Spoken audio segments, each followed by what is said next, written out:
Hi guys, welcome back to Teju kitchen and vlogs. ಇದು Saturday evening vlog ಆಗಿರುತ್ತೆ. ನನ್ನ evening routine ಏನೇನು ಇರುತ್ತೆ, ಯಾವ ರೀತಿ ಇರುತ್ತೆ ಅಂತ ಈ ವಿಡಿಯೋದಲ್ಲಿ ನಿಮ್ಮ ಜೊತೆ ಶೇರ್ ಮಾಡ್ಕೊತಾ ಇದ್ದೀನಿ. ಹಾಗೆ ಒಂದೆರಡು ರೆಸಿಪಿನೂ ಕೂಡ ನಿಮ್ಮ ಹತ್ರ ಹಂಚ್ಕೋತಾ ಇದ್ದೀನಿ. ಇಲ್ಲಿ ಮೊದಲಿಗೆ ನಾನು ಎಗ್ ಬುರ್ಜಿ ಮಾಡೋದಕ್ಕೆ, ಪೊಟೆಟೊ ಎಗ್ ಬುರ್ಜಿ ಮಾಡೋದಕ್ಕೆ 2 ಮೀಡಿಯಮ್ ಸೈಜ್ ಈರುಳ್ಳಿನ ಸಣ್ಣದಾಗಿ ಕಟ್ ಮಾಡಿ ಇಟ್ಕೊತಾ ಇದ್ದೀನಿ. ನಂತರ ಒಂದು 4 ಮೀಡಿಯಮ್ ಆಗಿರುವಂಥ ಆಲೂಗೆಡ್ಡೆನೂ ಕೂಡ ಚಿಕ್ಕದಾಗಿ ಕಟ್ ಮಾಡಿ ಇಟ್ಕೊತಾ ಇದ್ದೀನಿ. ಆಲೂಗೆಡ್ಡೆ ಕಪ್ಪಾಗುತ್ತೆ ಅಂತ ನಾನಿಲ್ಲಿ ನೀರಲ್ಲಿ ಹಾಕಿ ಇಡ್ತಾ ಇದ್ದೀನಿ. ಇದನ್ನೆಲ್ಲ ಕಟ್ ಮಾಡ್ಕೊಂಡು ನಂತರ ಕಡಾಯಿನ ಬಿಸಿ ಮಾಡೋದಕ್ಕೆ ಇಟ್ಕೊತಾ ಇದ್ದೀನಿ. ಕಡಾಯಿ ಬಿಸಿ ಆದಮೇಲೆ ಒಂದು 2 ಚಮಚ ಆಗೋಷ್ಟು ಆಯಿಲ್ ಹಾಕಿ ಬಿಸಿ ಆದಮೇಲೆ ಒಂದು 4 ಹಸಿಮೆಣಸಿಕಾಯಿ ಮತ್ತು ಸಣ್ಣದಾಗಿ ಕಟ್ ಮಾಡಿ ಇಟ್ಕೊಂಡಿರೋಂಥ ಈರುಳ್ಳಿನೂ ಕೂಡ ಹಾಕ್ಕೊಂಡು ಚೆನ್ನಾಗಿ ಫ್ರೈ ಮಾಡ್ಕೊತಾ ಇದ್ದೀನಿ.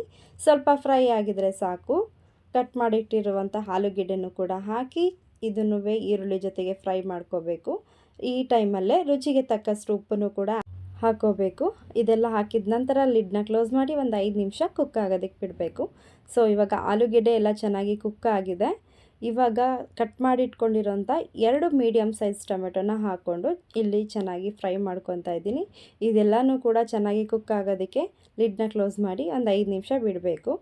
ಈಗ ಎಲ್ಲನೂ ಕೂಡ ಚೆನ್ನಾಗಿ ಬೆಂದಿದೆ. ಇಲ್ಲಿ ನೋಡ್ಕೋಬೇಕು, ಆಲೂಗೆಡ್ಡೆ ಎಲ್ಲ ಚೆನ್ನಾಗಿ ಬೆಂದಾದಮೇಲೆ 1 ಟೇಬಲ್ ಸ್ಪೂನ್ ಆಗೋಷ್ಟು ಚಿಲ್ಲಿ ಪೌಡರ್, 1 ಟೇಬಲ್ ಸ್ಪೂನ್ ಆಗೋಷ್ಟು ಗರಂ ಮಸಾಲ ಪೌಡರ್ ಇದೆಲ್ಲನೂ ಕೂಡ ಹಾಕಿ ಮಿಕ್ಸ್ ಮಾಡಿ ಲಾಸ್ಟಲ್ಲಿ ಮೊಟ್ಟೆ ಮಸಾಲ ಪೌಡರ್ ಇದ್ದರೆ 1 ಟೇಬಲ್ ಸ್ಪೂನ್ ಹಾಕಿ, ಇಲ್ಲ ಅಂದರೆ ಸ್ಕಿಪ್ ಕೂಡ ಮಾಡ್ಬೋದು. ಇದೆಲ್ಲನೂ ಹಾಕಿ ಚೆನ್ನಾಗಿ ಫ್ರೈ ಆಗಿದ ನಂತರ ಒಂದು 4ರಿಂದ 5 ಮೊಟ್ಟೆನ ಹಾಕ್ಕೊತಾ ಇದ್ದೀನಿ. ಆಲೂಗೆಡ್ಡೆ ಎಲ್ಲ ಬೆಂದಾದ್ಮೇಲೆ ನೀವು ಮೊಟ್ಟೆನ ಹಾಕೋಬೇಕು. ಮೊಟ್ಟೆ ಎಲ್ಲ ಹಾಕಿ ನಿಧಾನವಾಗಿ ಮಿಕ್ಸ್ ಮಾಡ್ಕೋಬೇಕು ಆಲೂಗೆಡ್ಡೆ ಜೊತೆ. ಇನ್ ಕೇಸ್ ನಿಮಗೆ ಏನೇನು ನಾವು ಇಂಗ್ರೀಡಿಯೆಂಟ್ಸ್ ಹಾಕಿದ್ದೀವಿ ಅಂತ ಗೊತ್ತಾಗಿಲ್ಲ ಅಂದರೆ ಡಿಸ್ಕ್ರಿಪ್ಷನಲ್ಲಿ ಹಾಕಿರ್ತೀನಿ, ಒಂದು ಸಲ ಚೆಕ್ ಮಾಡ್ಕೊಳ್ಳಿ. ಈಗ ಮೊಟ್ಟೆ ಎಲ್ಲ ಚೆನ್ನಾಗಿ ಮಿಕ್ಸ್ ಆಗಿದೆ. ಇವಾಗ ಫೈನಲಿ ಎಗ್ ಬುರ್ಜಿ ರೆಡಿಯಾಗಿದೆ. ನೆಕ್ಸ್ಟು ನಾನಿಲ್ಲಿ ಬೀಟ್ರೋಟ್ ಪಲ್ಯ ಮಾಡೋದನ್ನು ತೋರಿಸ್ತಾ ಇದ್ದೀನಿ. ನಾವು ಈ ಚಪಾತಿಗೆ ಯಾವಾಗಲೂ ಒಂದೇ ಥರ ತಿನ್ನಲ್ಲ, ಸ್ವಲ್ಪ ತರಕಾರಿನೂ ಕೂಡ ಇರಲಿ ಅಂತ ನಾನು ಬೀಟ್ರೋಟ್ ಪಲ್ಯನೂ ಕೂಡ ಜೊತೆಗೆ ಮಾಡ್ಕೊತಾ ಇದ್ದೀನಿ. ಆಲ್ಮೋಸ್ಟ್ ಎಲ್ರಿಗೂ ಬೀಟ್ರೋಟ್ ಪಲ್ಯ ಗೊತ್ತಿರುತ್ತೆ.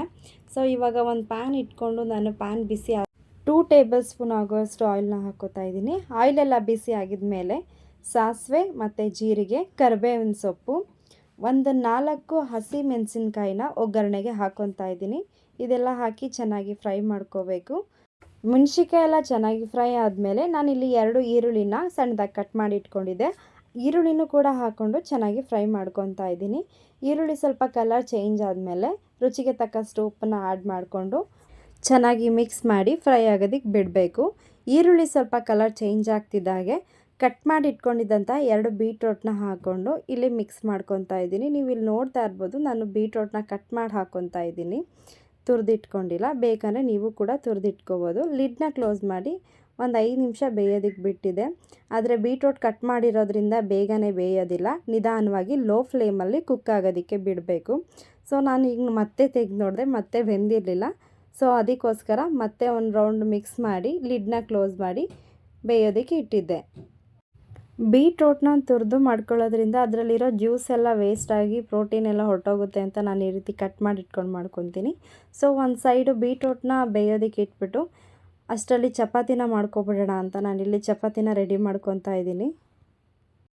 ನಮ್ಮ ಮನೇಲಿ ನಾವು ಚಪಾತಿನ ಸ್ವಲ್ಪ ಲಿಮಿಟಾಗಿ ತಿಂತೀವಿ ಮತ್ತು ತರಕಾರಿ ಮತ್ತು ಪಲ್ಯಗಳನ್ನ ಹೆಚ್ಚಾಗಿ ತಿಂತೀವಿ. ಈಗ ಚಪಾತಿ ಎಲ್ಲ ನೋಡ್ಬೋದು ಬೇಯಿಸ್ಕೊತಾ ಇದ್ದೀನಿ. ಚಪಾತಿನ ಬೇಯಿಸೋದಕ್ಕೆ ನಾನಿಲ್ಲಿ ಹೆಚ್ಚು ಎಣ್ಣೆ ಏನು ಬಳಸೋದಿಲ್ಲ, ಯಾಕಂದರೆ ಪಲ್ಯಗಳಲ್ಲೆಲ್ಲ ಹೆಚ್ಚಾಗಿ ಎಣ್ಣೆ ಬಳಸೋದ್ರಿಂದ ಚಪಾತಿ ಎಲ್ಲನೂ ನಾನು ಹಾಗೇ ಬೇಯಿಸ್ಕೊತೀನಿ. ಇದಕ್ಕೆ ಆಯಿಲ್ ಏನೂ ಹಾಕಲ್ಲ. ಈಗ ಬೀಟ್ರೋಟ್ ಪಲ್ಯ ಒಂದು ಸೈಡು ಕುಕ್ ಆಗೋದಕ್ಕೆ ಇಟ್ಟಿದ್ದೆ ಅಲ್ವಾ, ಬೀಟ್ರೋಟ್ ಪಲ್ಯ ಕಂಪ್ಲೀಟಾಗಿ ಕುಕ್ ಆಗಿದೆ.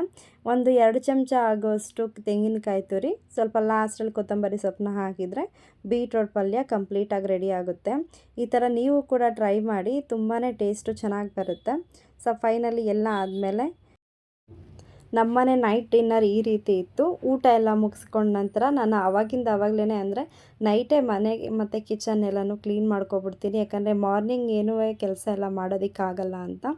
ಕಿಚನ್ ಎಲ್ಲ ನೀಟಾಗಿ ಕ್ಲೀನ್ ಮಾಡಿ ಇಟ್ಕೊಂಡು ಊಟ ಮಾಡಿದಂಥ ಪಾತ್ರೆಗಳೆಲ್ಲನೂ ಕೂಡ ತೊಳೆದಿಟ್ಕೊತೀನಿ. ನೀವಿನ್ನೂ ಹೊಸದಾಗಿ ನನ್ನ ಚಾನಲ್ನ ನೋಡ್ತಾ ಇದ್ದರೆ ಸಬ್ಸ್ಕ್ರೈಬ್ ಮಾಡೋದನ್ನ ಮರಿಬೇಡಿ. ಹಾಗೂ ಲೈಕ್ ಮಾಡಿ, ಕಮೆಂಟ್ ಮಾಡಿ. ನಿಮ್ಮ ಅನಿಸಿಕೆಗಳು ಏನೇ ಇದ್ದರೂ ಕೂಡ ಕಮೆಂಟ್ ಸೆಕ್ಷನಲ್ಲಿ ತಿಳಿಸಿ. Thank you for watching.